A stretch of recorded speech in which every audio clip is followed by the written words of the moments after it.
ಇಂದೇನು ಕೊಲೆಗಡುಕರಿಗೆ, ಅಫೀಮು ಗಾಂಜಾ ಮಾರ್ತಕ್ಕಂಥವ್ರಿಗೆ, ಜಿಹಾದಿನಲ್ಲಿ ತೊಡಗಿರ್ತಕ್ಕಂಥ ಅನ್ಯ ಕೋಮಿನ ಅಲ್ಪಸಂಖ್ಯಾತ ಯುವಕರಿಗೆ, ಅಷ್ಟೇ ಅಲ್ಲ ದರೋಡೆ ಮಾಡ್ತಕ್ಕಂಥ ವ್ಯಕ್ತಿಗಳಿಗೆ ಇವತ್ತೇನು ಬೆಂಬಲವಾಗಿ ನಿಂತ್ಕೊಂಡು ಆಡಳಿತವನ್ನು ನಡೆಸ್ತಾ ಇದೆ. ಅದರ ವಿರುದ್ಧವಾಗಿ ಇವತ್ತು ಭಾರತೀಯ ಜನತಾ ಪಕ್ಷ ಇವತ್ತು ರಾಜ್ಯಾದ್ಯಂತ ಹೋರಾಟವನ್ನು ಮಾಡ್ತಾ ಇದೆ. ಬಂಧುಗಳೇ, ಕಳೆದ ಒಂದು ವರ್ಷದಿಂದ ಕಾಂಗ್ರೆಸ್ ಸರ್ಕಾರ ಅಧಿಕಾರಕ್ಕೆ ಬಂದ ನಂತರ ನಾವಿವತ್ತು ರಾಜ್ಯದಲ್ಲಿ ಹಲವಾರು ಅನಾಚಾರಗಳನ್ನ ನೋಡ್ತಾ ಇದ್ದೇವೆ. ಈ ಮೊದಲೆಲ್ಲ ನೋಡಿದ್ರೆ ಎಲ್ಲೋ ಒಂದ್ ಕಡೆ ದರೋಡೆ ನಡೀತಾ ಇತ್ತು, ಎಲ್ಲೋ ಒಂದ್ ಕಡೆ ಸುಲಿಗೆ ನಡೀತಾ ಇತ್ತು, ಅಪರೂಪಕ್ಕೆಲ್ಲೋ ಒಂದ್ಸರಿ ಅತ್ಯಾಚಾರದ ಪ್ರಕರಣಗಳು ನಮ್ಮ ರಾಜ್ಯದಲ್ಲಿ ದಾಖಲಾಗ್ತಾ ಇತ್ತು. ಆದ್ರೆ ನಮ್ಮ ರಾಜ್ಯದ ದುರ್ದೈವ, ಕಾಂಗ್ರೆಸ್ ಸರ್ಕಾರ ಅಧಿಕಾರಕ್ಕೆ ಬಂದು ಒಂದು ವರ್ಷ ಕಳೆಯೋದ್ರಲ್ಲಿ ಇಡೀ ಕರ್ನಾಟಕ ರಾಜ್ಯದಲ್ಲಿ ನಡೆದಿರ್ತಕ್ಕಂಥ ಕೊಲೆಗಳ ಸಂಖ್ಯೆ 430 ಕೊಲೆಗಳು ಇವತ್ತು ನಮ್ಮ ರಾಜ್ಯದಲ್ಲಿ ನಡೆದಿವೆ. ಅಷ್ಟೇ ಅಲ್ಲ, ಯಾವ ಒಂದು ಮಹಿಳೆಗೆ ನಾವು ಗೌರವವನ್ನ ಕೊಟ್ಟು ರಾಮರಾಜ್ಯದ ಪರಿಕಲ್ಪನೆ ಇಟ್ಟುಕೊಂಡು ಹಿಂದಿನ ಅವಧಿಯಲ್ಲಿ ಭಾಜಪಾ ಸರ್ಕಾರ ಆಡಳಿಕೆಯನ್ನು ಮಾಡಿತ್ತು.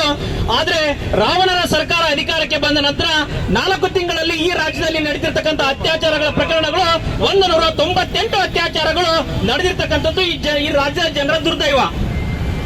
ನಾವು ಕಳೆದ ತಿಂಗಳು ನೋಡಿದ್ವಿ, ಹುಬ್ಬಳ್ಳಿ ನಗರದಲ್ಲಿ ಕಾಲೇಜು ಕ್ಯಾಂಪಸ್ಗಳಲ್ಲಿ ವಿದ್ಯಾರ್ಥಿನಿ ಹತ್ಯೆ ಆಯಿತು.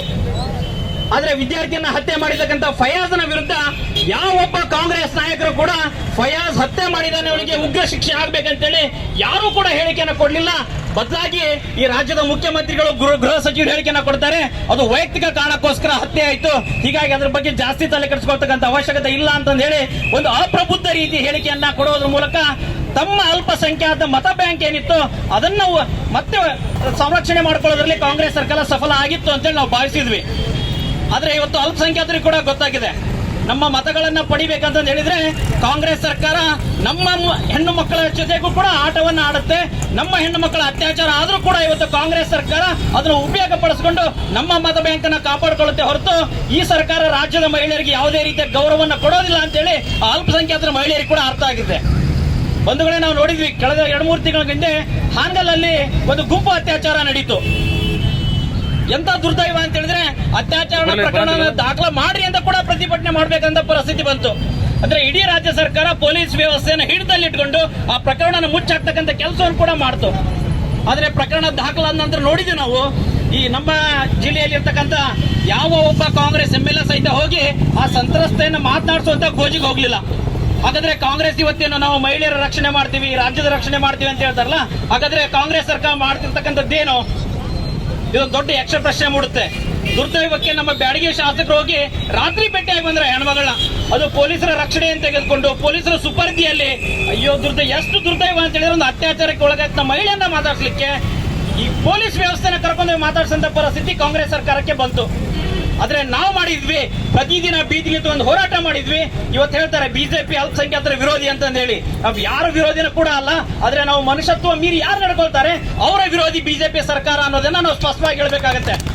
ಅಲ್ಪಸಂಖ್ಯಾತ ಮಹಿಳೆ ಪ್ರತಿ ಅತ್ಯಾಚಾರ ಆದಾಗ ಎಲ್ಲರಿಗಿಂತ ಮೊದಲು ಬೀದಿಯಲ್ಲಿ ನಿಂತ್ಕೊಂಡು ಹೋರಾಟ ಮಾಡಿದ್ದು ಬಿಜೆಪಿ ಸರ್ಕಾರ. ಪ್ರತಿ ಹಂತದಲ್ಲಿ ಕೂಡ ಹೋರಾಟ ಮಾಡಿದ್ವಿ, FIR ದಾಖಲು ಆಗೋವರೆಗೂ ಕೂಡ ಹೋರಾಟ ಮಾಡಿದ್ವಿ. ಅಷ್ಟೇ ಅಲ್ಲ, ಆ ಮಹಿಳೆ ಮೇಲೆ ಅತ್ಯಾಚಾರ ಮಾಡಿದಿರ್ತಕ್ಕಂಥವ್ರಿಗೆ ಗಲ್ಲು ಶಿಕ್ಷೆ ಆಗ್ಬೇಕಂತೇಳಿ ನಮ್ಮಲ್ಲಿ ಇರ್ತಕ್ಕಂಥ ಎಲ್ಲ ಶಾಸಕರು, ಸಂಸದರು ಅದ್ರ ಬಗ್ಗೆ ಹೋರಾಟ ಮಾಡಿದ್ರು. ಆದ್ರೆ ಕಾಂಗ್ರೆಸ್ ಅವರು ಮಾಡಿದ್ದೇನು, ಆ ಪ್ರಕರಣನ ಮುಚ್ಚಿ ಹಾಕುವಂತ ಪ್ರಯತ್ನ ಕಾಂಗ್ರೆಸ್ ಅವರು ಮಾಡಿದ್ರು. ಮೊನ್ನೆ ಕೂಡ ವಿದ್ಯಾರ್ಥಿನಿ ಹತ್ಯೆ ಆಯ್ತು ಹುಬ್ಬಳ್ಳಿಯಲ್ಲಿ. ಅಲ್ಪಸಂಖ್ಯಾತರ ಮತವನ್ನ ಕಳ್ಕೊಳ್ಬೇಕಾದ ಪರಿಸ್ಥಿತಿ ಬರುತ್ತೆ ಅಂತೇಳಿ ಯಾರೊಬ್ರು ಕೂಡ ಮಾತಾಡಲಿಲ್ಲ. ಅವ್ರದೇ ಕಾರ್ಪೊರೇಟರ್ನ, ಕಾಂಗ್ರೆಸ್ ಪಕ್ಷದ ಕಾರ್ಪೊರೇಟರ್ ಮಗಳೇ ಹತ್ಯೆ ಆದಾಗ ಕಾಂಗ್ರೆಸ್ ಪಕ್ಷ ಸಹಾಯಕ್ಕೆ ಬರಲಿಲ್ಲ ಅಂತಂದು ಹೇಳಿದ್ರೆ, ಇನ್ನು ಬೇರೆಯವ್ರ ಹತ್ಯೆ ಆದಾಗ ಕಾಂಗ್ರೆಸ್ ಪಕ್ಷ ಅಧಿಕಾರಕ್ಕೆ ಬರುತ್ತೆ ಅಂತೇಳಿ ಹೇಗೆ ಭಾಷಣೆ ಮಾಡ್ಲಿಕ್ಕೆ ಸಾಧ್ಯ ಆಗುತ್ತೆ? ಒಂದು ವೇಳೆ ನಾವು ನೋಡಿದ್ವಿ ಅಂಜಿರಿ ಅಂಬಿಗರನ್ನ, ಯುವತಿಯನ್ನ ಬೆಳಗಿನ ಜಾವ ಒಬ್ಬ ಕುಖ್ಯಾತ ಮನಸ್ಥಿತಿದ್ದಂತ ವ್ಯಕ್ತಿ ಅವಳ ಮನೆ ಒಳಗೆ ನುಗ್ಗಿ ಅವಳನ್ನ ಹತ್ಯೆ ಮಾಡ್ತಾನೆ ಅಂತ ಹೇಳಿದ್ರೆ, ಇವತ್ತು ರಾಜ್ಯ ಸರ್ಕಾರದಲ್ಲಿ ಕಾನೂನು ಸುವ್ಯವಸ್ಥೆ ಎಷ್ಟು ಮಟ್ಟಿಗೆ ಪ್ರಬಲವಾಗಿದೆ ಅಂತಂದೇಳಿ ನಾವು ಯೋಚನೆ ಮಾಡಬೇಕಾಗುತ್ತೆ. ಆದ್ರೆ ಕಾಂಗ್ರೆಸ್ ಸರ್ಕಾರಕ್ಕೆ ನಾವು ಬಿಜೆಪಿ ಕಾರ್ಯಕರ್ತರು ಸ್ಪಷ್ಟವಾಗಿ ಹೇಳೋಣ, ನಾವು ಕೇವಲ ಅಧಿಕಾರದಲ್ಲಿ ಇದ್ದಲ್ಲಿ ಮಾತ್ರ ನಾವು ರಾಜ್ಯವನ್ನು ರಕ್ಷಣೆ ಮಾಡ್ತೀವಿ ಅಂತಂದೇನಿಲ್ಲ. ಯಾವ್ಯಾವಾಗ ವಿರೋಧ ಪಕ್ಷದಲ್ಲಿ ಇರ್ತೇವೆ, ಯಾವ್ಯಾವಾಗ ನಾವು ಅಧಿಕಾರದಿಂದ ಹಿನ್ನಡೆಯನ್ನು ಅನುಭವಿಸಿರ್ತೇವೆ, ಆ ಸಂದರ್ಭದಲ್ಲಿ ಕೂಡ ನಿಮ್ಮಕ್ಕಿಂತ ಒಂದು ಹೆಜ್ಜೆ ಮುಂದೆ ಇಟ್ಟು ಭಾರತೀಯ ಜನತಾ ಪಕ್ಷ ಈ ರಾಷ್ಟ್ರದ, ಈ ರಾಜ್ಯದ, ಈ ಸಮಾಜದ ಮಹಿಳೆಯರ ರಕ್ಷಣೆ ಮಾಡುತ್ತೆ ಅಂತ ಹೇಳೋದ್ರಲ್ಲಿ ನಾವು ಯಾರು ಕೂಡ ಹಿಂದ್ಬೀಳ್ತಕ್ಕಂಥ ಅವಶ್ಯಕತೆ ಇಲ್ಲ. ಈಗಾಗಲೇ ಸಾಕಷ್ಟು ನಮ್ಮ ನಾಯಕರು ಮಾತಾಡಿದ್ದಾರೆ. ನಾವು ಬಿಜೆಪಿ ಕಾರ್ಯಕರ್ತರು ಪ್ರಬಲವಾಗಿ ನಿಲ್ಬೇಕಾಗುತ್ತೆ. ನಾವು ನೋಡಿದ್ದೀವಿ, ನಮ್ಮ ಕಾರ್ಯಕರ್ತ ಇಲ್ಲೊಂದು ಸೋಷಿಯಲ್ ಮೀಡಿಯಾದಲ್ಲಿ ಏನಾದರೂ ಒಂದು ಪೋಸ್ಟ್ ಹಾಕಿದ್ರೆ ಅವನ ಕರೆಸಿ ಧಮಕಿ ಹಾಕ್ತಕ್ಕಂಥ ಕೆಲಸ ಪೊಲೀಸ್ ಇಲಾಖೆಯಿಂದ ನಡೀತಾ ಇದೆ. ಯಾವುದೇ ಒಂದು ಹೇಳಿಕೆಯನ್ನ ಕೊಟ್ಟರೆ ಅವನು ಕರೆದು ಅವನಿಂದ ಲೆಟರ್ ತೆಗೆದುಕೊಳ್ತಕ್ಕಂಥ ಕೆಲಸ ಇವತ್ತು ನಡೀತಾ ಇದೆ. ಅಂದ್ರೆ ಪೊಲೀಸ್ ಇಲಾಖೆಯಿಂದ ಸರ್ಕಾರ